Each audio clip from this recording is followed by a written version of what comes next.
अस्सलाम वालेकुम friends, welcome to Laiba health tips. Viewers, मैं आपसे रिक्वेस्ट करना चाहती हूँ कि अगर आपने मेरे चैनल को सब्सक्राइब नहीं किया तो प्लीज़ सब्सक्राइब बटन पे क्लिक कर दीजिए और वीडियोस को लाइक और शेयर भी कर दिया कीजिए। Thank you.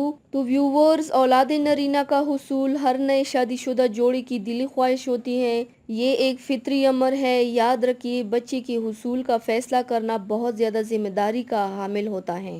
इसके लिए पहले अपने आप को ज़हनी और जिस्मानी तौर पर तैयार कीजिए, ताहम जब आप ये फ़ैसला कर ले तो इस मकसद की हुसूल के लिए चंद हिदायत इस वीडियो में फ़राहम की जा रही हूँ, जो आपके लिए मुफीद साबित होंगे। बच्चों के हुसूल के लिए हर जोड़ी की ख्वाहिश होती है कि जल्द अज जल्द पहला मरहला मुकम्मल हो और उन्हें खुशखबरी मिले।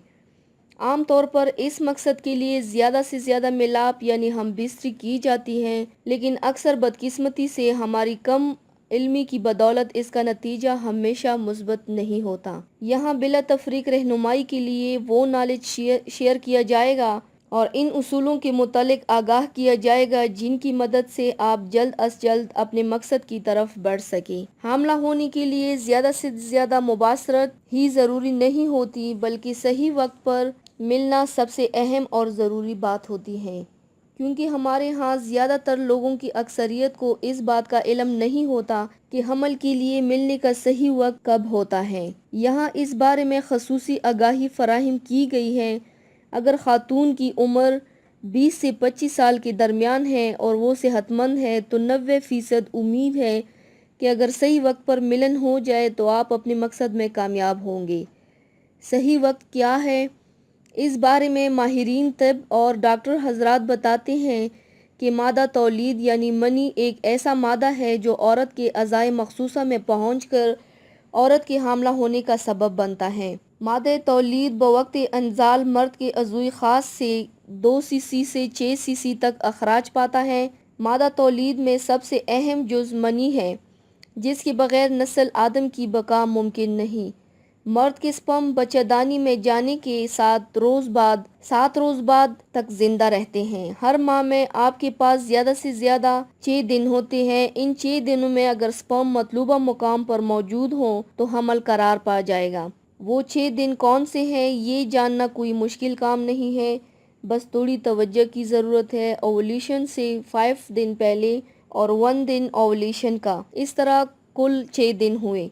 ओवुलेशन से मुराद वो वक्त है जब बेज़ादानी से अंडा निकलकर एक ट्यूब के रास्ते में बच्चेदानी की तरफ आते हैं। ओवुलेशन सिर्फ एक ही दिन होते हैं जिस दिन अंडा बेज़ादानी से निकलकर एक ट्यूब के जरिए बच्चेदानी की तरफ आता है। तो अगर ट्यूब में स्पर्म मौजूद हो तो हमल करार पा जाएगा। बसूरत दीगर वो अंडा हैज यानी माहवारी की सूरत में ज़ाया हो जाएगा। ओवुलेशन का वक्त कब होता है, ये जानने के लिए आपको अपने मखसूस आयाम यानी माहवारी की सही और दुरुस्त मालूमात होनी चाहिए। आमतौर पर ख़वातीन का चक्कर 28 दिनों का होता है।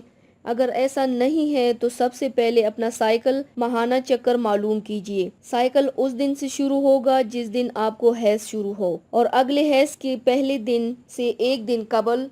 मिसाल के तौर पर अगर किसी का हैज 1 तारीख को शुरू हुआ और ये 5 दिन तक चला, यानी 5 तारीख को ख़त्म हो गया और दोबारा 29 तारीख को फिर शुरू हो गया, तो आपका माहाना साइकिल 28 दिन का शुमार होगा और ओवुलेशन हैज से ठीक 14 दिन कबल होती है। इस तरह 29 से अगर 14 निकाल दें तो हमें 15 तारीख हासिल हुई। तो इस तरह अगर 11 तारीख से लेकर 15 तारीख के दरमियान मिलाप किया जाए तो कभी इम्कान है कि अल्लाह के फजलो करम से उम्मीद हो जाएगी। अगर आपने इन दोनों में लापरवाही की तो बाकी सारे माह के मिलाप का हमल के लिए खातिर ख्वाह फ़ायदा होने का इम्कान मुश्किल है।